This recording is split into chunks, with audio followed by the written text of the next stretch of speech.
আমি যতটুকু পড়েছি এই ধরনের কোনো জায়গায় বলা নাই কেউ খুন করলে তার জায়গা কেড়ে নিতে হবে। তাহলে নতুন করে পশ্চিমবাংলার মধ্যে ক্যানিংকে আলাদা দেশ যদি উনি ঘোষণা করে দেন যে আলাদা দেশ ক্যানিং, এই আর ভাঙড়টা ওনার জন্য এখন যদি দায়িত্ব পেয়েছে, ভাঙড় হয়তো আলাদা দেশ আগামী দিনে ঘোষণা করবে। তাই ক্যানিং এর আলাদা সংবিধান, ক্যানিং এর আলাদা আইপিসি সিআরপিসির পরিবর্তে যে এখন বিএনএস করেছে, বিএনএসএস করেছে, আলাদা করেছে।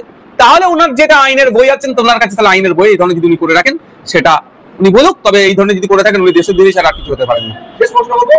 আমরা দেখতে পাচ্ছি রেজ্জাকা খুনে বেশ কয়েকজন গ্রেপ্তার হয়েছে 60 জন মতো। তারপর থেকে ভাঙড়ের তৃণমূলের শীর্ষ নেতৃত্ব আত্মগোপন করেছে আমরা দেখতে পাচ্ছি। তাদেরকে যারা যারা দেখা যাচ্ছে না আগের মতো, তারা আগে যেভাবে বাক্যগুলো সেগুলো আর দেখা পাচ্ছে। এই খুনের সাথে যারা যারা অ্যারেস্ট হয়েছে এটা হয়তো খুন করেছে, আর যারা খুন করতে বলেছে তারা এখন অ্যারেস্ট হয়নি। দুটো কারণ, কেন খুন হয়েছে এটা খুঁজে বার করতে হবে, আর একটা হচ্ছে কারা খুন করার নির্দেশ দিল।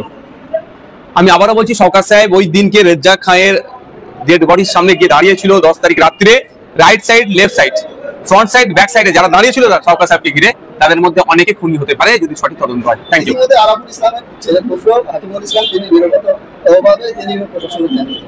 তাকিমুল সাহেব দেখছেন তার দলের ছোট বড় মেজর সেজর নেতারা নিরাপত্তা পেয়ে যাচ্ছে, তিনি কেন পাবেন না? চালিয়েছে। তবে যদি ওনার উপরে আক্রমণ হওয়ার কোনো সম্ভাবনা থাকে প্রশাসনে অবশ্যই আশা করবো তিনি এসবি টেসবি আইবি যারা ডিআইবি আছে তারা দেখবেন থ্রেট কতটা আছে, নিরাপত্তা রক্ষী দেবে। তবে একটা কথা বলি, নিরাপত্তা রক্ষী দিয়ে সমস্যার সমাধান হয় না। কত নিরাপত্তা রক্ষী দেবে, কজনকে দেবে? বাংলার প্রত্যেকটা নেতা তো চাইবে, আইএসএফ এর প্রত্যেকটা নেতাকে তাহলে দিতে হবে।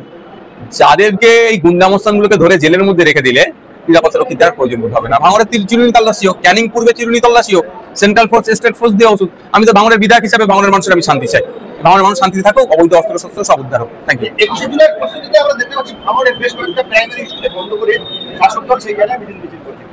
আরে পরীক্ষা পিছিয়ে দিচ্ছে, এটা মানবতা বিরোধী, শিক্ষা বিরোধীরা। এরা তো কোনোদিন শিক্ষা চায় না। এদের দলটা 1993 সালের ঘটনা, তখন তৃণমূল কংগ্রেস বলে কোনো দল ছিল না, আর এখন বলছে তাদের সহিত। মানে এইটাই তো সব থেকে বড় অসত্য কথা। আর একটা কথা আমি বলতে পারি যে 21 জুলাইয়ের কমিশনের রিপোর্ট পাবলিশ করা হোক, এই দাবিটা তৃণমূলের বন্ধুদেরকে বলবো উত্থাপন করা হোক। কারণ সেই সময় মমতা ব্যানার্জি মহাশয়ের উপরে যে প্রাণঘাতী হামলা চালিয়েছিল উনি প্রাণে মরে যায়, হয়তো নাও বাঁচতে পারতেন।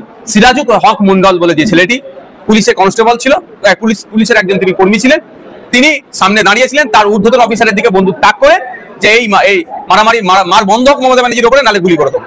ফলে একটা বড় ইতিহাস আছে, কিন্তু সেই সিরাজুল হক মন্ডল আজকে কোথায়, তার বর্তমানে স্ট্যাটাস কি সেটা আপনারা খুঁজুন।